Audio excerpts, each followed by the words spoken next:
Hello everyone, कैसे हैं आप लोग, है ना। तो हम लोग क्या पढ़ रहे थे, हम लोग पढ़ रहे थे श्वसन चैप्टर के बारे में पढ़ रहे थे। क्लास 10 के लिए श्वसन चैप्टर को हम लोग देख रहे थे। श्वसन में हम लोगों ने देखा कि व्हाट इज रेस्पायरेशन, रेस्पायरेशन क्या है, रेस्पायरेशन किसके लिए जरूरी है ना। रेस्पायरेशन कहाँ होता है, श्वसन का क्या महत्व है, पौधे में श्वसन किस तरह से होता है, पौधे में श्वसन के लिए अंग कौन कौन से हैं, ये सारे टॉपिक को हम लोगों ने देखा, है ना।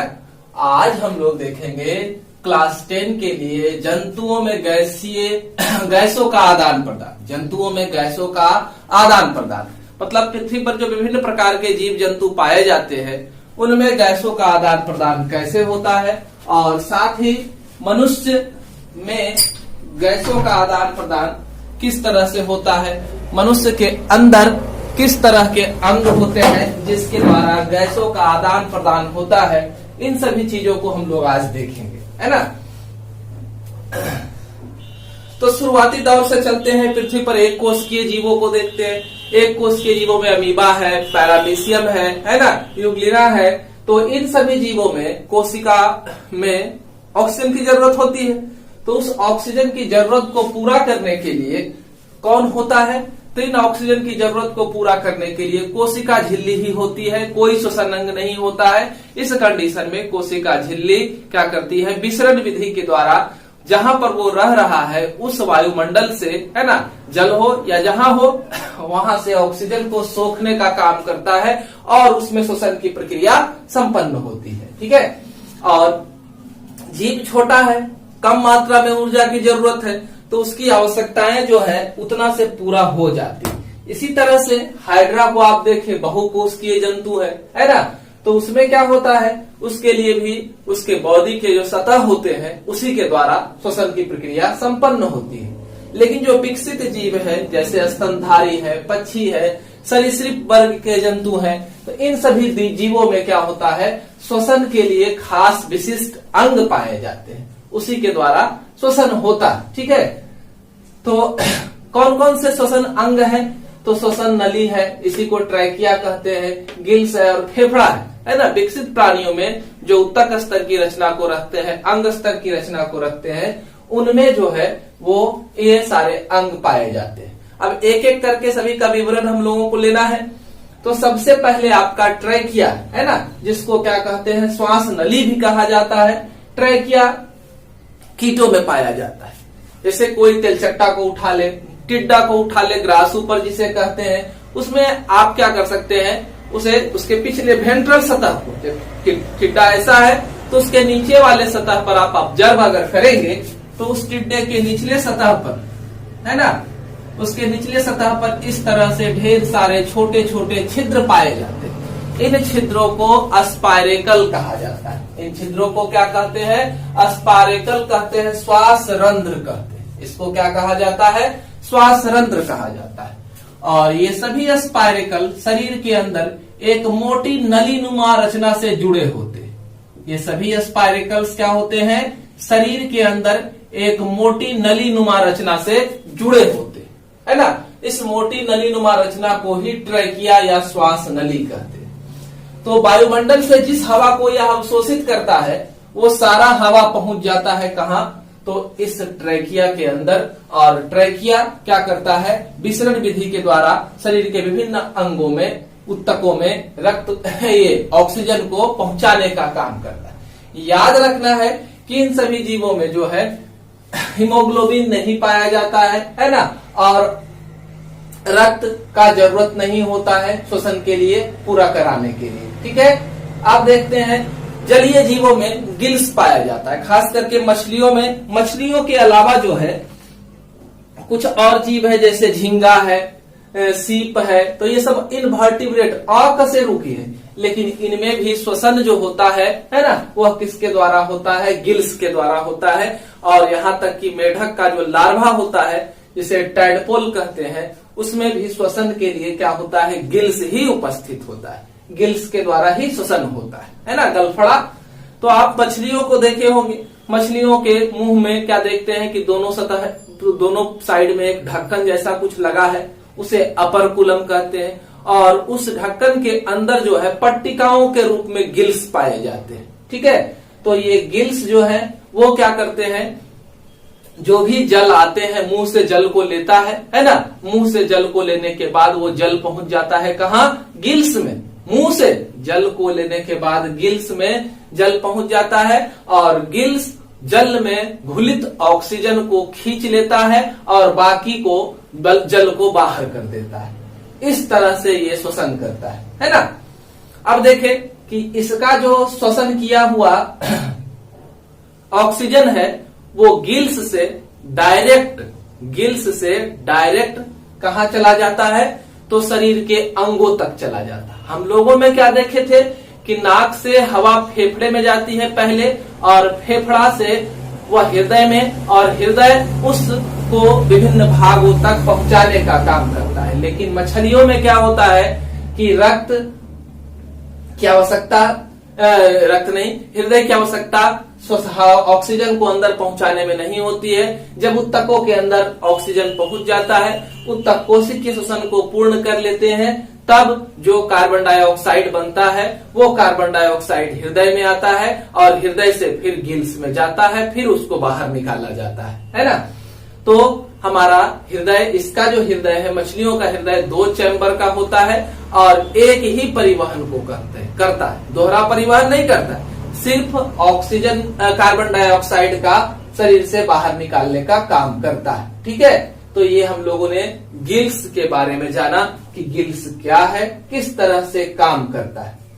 उसके बाद जो विकसित प्राणी है जैसे रेप्टिलिया है ना, पक्षी है, स्तनधारी है, मेढक है ना, रेप्टिलिया में रेंगने वाले सारे, छिपकली है ना वगैरह, सांप वगैरह सब आ गया। इन सब में श्वसन के लिए क्या है, फेफड़ा मौजूद होता है। फेफड़े के द्वारा ही इनमें श्वसन की प्रक्रिया संपन्न होती है। ठीक है, हम लोगों को पढ़ना क्या है, हम लोगों को मुख्य रूप से पढ़ना है मानव श्वसन तंत्र, है ना। हम लोगों को क्या पढ़ना है, मानव श्वसन तंत्र के बारे में विस्तार से देखना है कि मानव श्वसन तंत्र, ह्यूमन का रेस्पिरेटरी सिस्टम कैसा होता है, इसको देखना है। ठीक है, तो ह्यूमन के रेस्पिरेटरी सिस्टम को शुरू करते हैं। आंतरिक रूप से पढ़ने से पहले हम लोग बाह्य रूप से देखते हैं। हमारे पास क्या है, एक नोज उपस्थित है। ठीक है, क्या है उपस्थित, एक नोज उपस्थित है और इस नोज में क्या देखते हैं कि 2 छिद्र हमारे आसपास यहां मौजूद है। इस छिद्र को क्या कहा जाता है, इस छिद्र को नॉस्ट्रिल कहा जाता है, नासिका छिद्र कहा जाता है। इसको क्या कहते हैं, नॉस्ट्रिल कहते हैं, नासिका छिद्र कहते हैं। उसके बाद का हिस्सा जो है वह नाइजल चैम्बर कहलाता है ना, नासिका प्रकोष्ठ कहेंगे उसको, या ना लिख पाए हैं। नासिका छिद्र के बाद नासिका प्रकोष्ठ है और नासिका प्रकोष्ठ की खासियत क्या है कि नासिका प्रकोष्ठ में ढेर सारे रोम पाए जाते हैं, है ना, रोम पाए जाते हैं। और साथ में नासिका प्रकोष्ठ के अंदर क्या है, तो म्यूकस मेम्ब्रेन का एक स्तर पाया जाता है। इसके अंदर क्या होता है, म्यूकस मेम्ब्रेन का स्तर पाया जाता है। यह म्यूकस का स्राव करता है, चिपचिपा बनाए रखता है उस जगह को। जैसे ही हवा नाक से हमारे अंदर घुसती है तो रोम जो है, हेयर जो है, वो इसकी गति को धीमा करता है और टकराहट के कारण जो धूल कण होते हैं वो नीचे सेटल्ड कर जाते हैं, नीचे बैठते हैं और फिर म्यूकस से चिपक जाते हैं, है ना, हवा अंदर चली जाती है। उसके बाद आगे बढ़ते हैं, तो आगे बढ़ते हैं, यहाँ वाला हिस्सा हमारा फेरिंग्स है ना, यहाँ वाला हिस्सा फेरिंग्स है। और फेरिंग्स एक कॉमन जगह है जहां पर हमारा मुंह का ओपनिंग और सांस का, है ना, यानी कि नासिका का ओपनिंग दोनों खुलता है।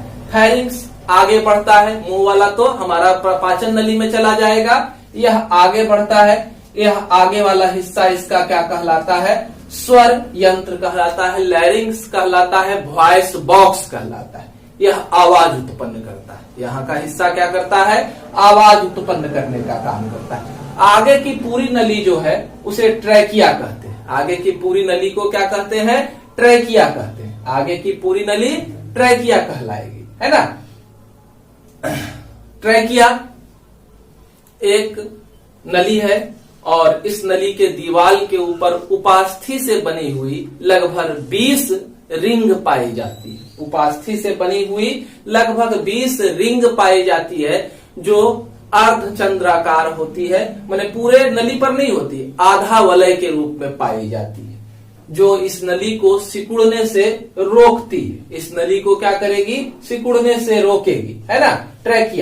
ट्रैकिया आगे चल करके दो हिस्से में बट जाता है। यहां से ये क्या हो गया? दो हिस्से में बट गया। ठीक है, ये दो हिस्से में बट गया है। इसे कहते हैं प्राइमरी ब्रोंकाई, है ना। इसे क्या कहते हैं? प्राइमरी ब्रोंकाई, है ना। लेफ्ट प्राइमरी और राइट दोनों हृदय में जाएगा। उसके बाद ये प्राइमरी ब्रोंकाई हमारे फेफड़े के अंदर घुसेगा और लगातार विभाजित होगा। प्राइमरी द्वितीयक ब्रोंकाई में डिवाइड होगा, द्वितीयक के बाद तृतीयक ब्रोंकाई, तृतीयक के बाद टर्मिनल, और टर्मिनल हिस्से से ही हमारा वायु कोष्ठ, जिसको एल्वोलाई या एयर सैक कहते हैं, वायु थैली कहते हैं, उससे जुड़ा होता है। ये हम लोग शुरू से लेकर के पूरे नली की रचना को देखें, है ना। अब हम जानते हैं कि हमारा फेफड़ा जो है वह कहाँ है? एक वक्ष गुहा के अंदर है। वक्ष गुहा किसको कहते हैं? तो 12 पसलियों के योग से बना हुआ एक रिक्त स्थान, है ना, क्या कहलाता है? वक्ष गुहा कहलाता है। 12 पसलियों के योग से बना एक रिक्त स्थान क्या कहलाता है? वक्ष गुहा कहलाता है। ठीक है, यह वक्ष गुहा पसलियों के बीच में एक खास तरह की मांसपेशी पाई जाती है ना, जो दो पसलियों को जोड़ने का काम करती, पसलियां जो है उसको जोड़ने का काम करती है। उस मांसपेशी को इंटरकॉस्टल मसल्स कहते हैं, है ना। क्या कहते हैं उसको? Intercostal muscles. ये पसलियों के बाहरी साइड से भी और आंतरिक साइड से भी लगी होती है। बाहर वाले को एक्सटर्नल इंटरकॉस्टल मसल्स कहते हैं और अंदर वाले को इंटरनल इंटरकॉस्टल मसल्स कहते हैं। ठीक है, ये हम लोग देखे वक्ष गुहा की रचना को। ठीक है, इसके बाद हमारे हृदय में, हमारे वक्ष गुहा में दो फेफड़ा होता है, दायां और बायां, है ना। यह कैसा होता है? लाल भूरे रंग का होता है। कैसा होगा? फेफड़ा कैसा होगा? तो लाल भूरे रंग का फेफड़ा होता है। ठीक है, और यह कैसा होता है? स्पंजी होता है ना, क्योंकि वायु थैली इसमें भरी होती है, इस वजह से यह कैसा होता है? स्पंजी होता है ना। उसके बाद क्या है? स्पंजी के बाद इसी बाएं हमारा जो फेफड़ा है उसी के बगल में क्या होता है? तो एक गड्ढा जैसा रचना होता है फेफड़े में ही। ये जो फेफड़ा हमारा है बायां, इसी में इस तरह से गड्ढा जैसा रचना होता है और यहाँ पर ही हृदय उपस्थित रहता है, जिसको कार्डियक नॉच कहते हैं। ठीक है, अभी हृदय तो हमको पढ़ना नहीं है। तो इस तरह से दोनों फेफड़े को हम लोगों ने देखा। फेफड़े के ऊपर एक सुरक्षात्मक आवरण, हड्डियों के सुरक्षात्मक आवरण के बाद एक मेम्ब्रेन का सुरक्षात्मक आवरण होता है, जिसे क्या कहते हैं? प्लूरा कहते हैं, है ना। इसे क्या कहा जाता है? प्लूरा कहा जाता है, जो दो सतहों से मिलकर के बना होता है, इस तरह से, है ना। तो बाहर वाले को कहा जाता है पेराइटल प्लूरा। बाहर वाले को क्या कहते हैं? पेराइटल प्लूरा कहते हैं। और अंदर वाले सतह को, जो कि फेफड़े से लगा होता है, उसको कहते हैं विसरल प्लूरा, है ना। इसे क्या कहते हैं? विसरल प्लूरा कहते हैं। ठीक है, और इस दोनों झिल्ली के बीच में द्रव्य भरा होता है, जो इसे घर्षण से बचाता है। इसे प्लूरल द्रव्य कहते हैं, है ना। इसे क्या कहते हैं? प्लूरल द्रव्य कहते हैं, द्रव्य कहा जाता है। ठीक है, तो इस तरह से हम लोगों ने क्या देखा कि इसके बनावट को देखा, सुरक्षात्मक आवरण को देखा। अब जो है ये जो है क्वेश्चन पूछता है कि ये जो वायु प्रकोष्ठ है, वायु कोष्ठ है, इसका संख्या कुल कितना होता है? तो 3 × 10 के पावर 8, दोनों फेफड़े मिलाकर इसकी कुल संख्या 3 × 10 के पावर 8 होती है ना। और अगर पूरे सतह की बात की जाए तो यह लगभग 400 से 800 वर्ग फीट सतह के बराबर होता है। हवा जो हमारी अंदर जाती है उसके लिए एरिया भी चाहिए, तो यह सतह का निर्माण करता है। इतना लंबा चौड़ा 400 से 800 वर्ग फीट की सतह का निर्माण करता है। ठीक है, यहाँ पर पूरी रचना बनाई गई है, यहाँ समझाए हैं, और यहाँ पर पूरे हृदय की रचना बनाई गई है। ये हमारा नीचे का हिस्सा, बक्षगुहा के नीचे का हिस्सा जो है वह कहलाता है डायफ्राम, है ना। इसको क्या कहते हैं? डायफ्राम कहते हैं। इसके कार्य को हम लोग अभी समझेंगे। ठीक है, तो इस तरह से हम लोगों ने रचना को देखा, किस तरह से ये बना हुआ है, इसका पूरा विवरण हम